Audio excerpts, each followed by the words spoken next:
Hi everyone. ఈ వీడియోలో నేను గిట్ అప్లికేషన్‌ని ఎలా ఇన్‌స్టాల్ చేసుకోవాలో ఎక్స్‌ప్లెయిన్ చేస్తున్నాను. మనం గూగుల్‌లో కానీ, ఏదన్నా బ్రౌజర్‌లో కానీ గిట్ డౌన్‌లోడ్ అని టైప్ చేసినట్టయితే ఇక్కడ మనకి అఫీషియల్ వెబ్‌సైట్ అనేది వస్తుంది. git-scm.com అనమాట.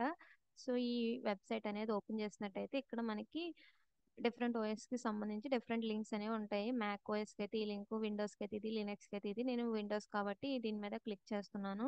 సో, మనకి ఇప్పుడు మన ఆపరేటింగ్ సిస్టమ్ 32 బిట్ అయితే ఫస్ట్ లింక్, తర్వాత 64 బిట్ అయితే ఈ లింక్ అనేది క్లిక్ చేయాలి. నేను 64 బిట్ అనేది యూజ్ చేస్తున్నాను. సో, అది క్లిక్ చేశాను. సో, ఇది మనకి డౌన్లోడ్ అవుతుంది. సో, డౌన్లోడ్ అయిపోయిన తర్వాత ఎగ్జిక్యూటబుల్ ఫైల్ మీద క్లిక్ చేయాలి. సో, ఇది మనకి ఈ యాప్ అనేది మన సిస్టంలో చేంజెస్ చేయాలని అడుగుతుంది. సో, ఎస్ మీద క్లిక్ చేయాలి. తర్వాత ఇవన్నీ మనము నెక్స్ట్ నెక్స్ట్ అనేది క్లిక్ చేసుకుంటూ వెళ్ళిపోవడమే. ఇదొక టర్మ్స్ అండ్ కండిషన్స్. తర్వాత ఈ లొకేషన్ అనమాట. మనకి ఈ ఈ అప్లికేషన్ అనేది ఏ ఫోల్డర్‌లో ఇన్‌స్టాల్ అవ్వాలి. డిఫాల్ట్‌గా మనకి ప్రోగ్రామ్ ఫైల్స్‌లో ఉంటుంది. సో, నేను అదే కీప్ చేస్తున్నాను. తర్వాత ఇక్కడ మనకి అడిషనల్ ఐకాన్స్ మనకి డెస్క్‌టాప్‌లో ఐకాన్ అనేది యాడ్ అవ్వాలా అని చెప్పి అడుగుతుంది. నేను అదొకటి అడిషనల్‌గా క్లిక్ చేస్తున్నాను. సో, కనవన్నీ డిఫాల్ట్ ఆప్షన్స్ అలానే ఉంచుతున్నా. సో, నెక్స్ట్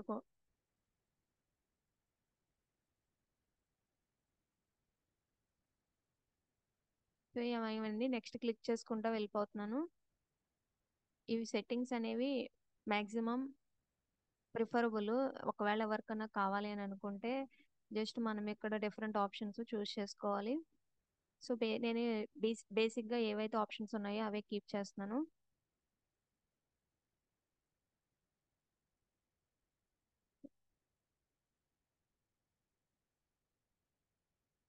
సో, అన్నీ నెక్స్ట్ నెక్స్ట్ క్లిక్ చేస్తున్నాను.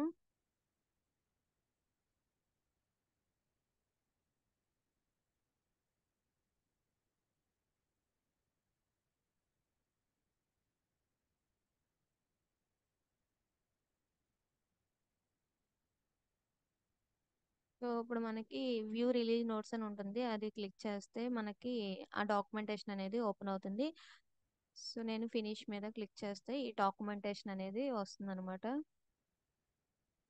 అంటే ఇప్పుడు మనం ఇన్‌స్టాల్ చేసిన వెర్షన్‌లో ఏమేం చేంజెస్ ఇవన్నీ ఉంటాయన్నమాట. సో, మనం ఇన్‌స్టాల్ చేసుకున్న తర్వాత వెర్షన్ అనేది చెక్ చేసుకోవాలి. ఇంతకుముందు నేను గిట్-వి అని టైప్ చేస్తే మన అప్లికేషన్ ఇన్‌స్టాల్ చేయలేదు కాబట్టి git is not recognized as internal or external command అని వచ్చింది. సో, నేను ఇప్పుడు మళ్ళీ సేమ్ అదే కమాండ్ టైప్ చేస్తున్నాను. సో, ఇప్పుడు కూడా మనకు అలానే ఎందుకు వచ్చిందని అంటే మనం ఒకసారి కమాండ్ ప్రాంప్ట్ క్లోజ్ చేయాలి. అప్పుడు మనకది రిఫ్రెష్ అవుతుందన్నమాట. సో, నేను ఇప్పుడు గిట్-వి అని ఇస్తే మనం ఇన్‌స్టాల్ చేసిన గిట్. సో, ఇప్పుడు మనకి ఏ వెర్షన్ ఇన్‌స్టాల్ చేసామంటే 2.43 అనమాట. విండోస్ సంబంధించింది కాబట్టి ఇలా వచ్చిందనమాట. Thank you for watching.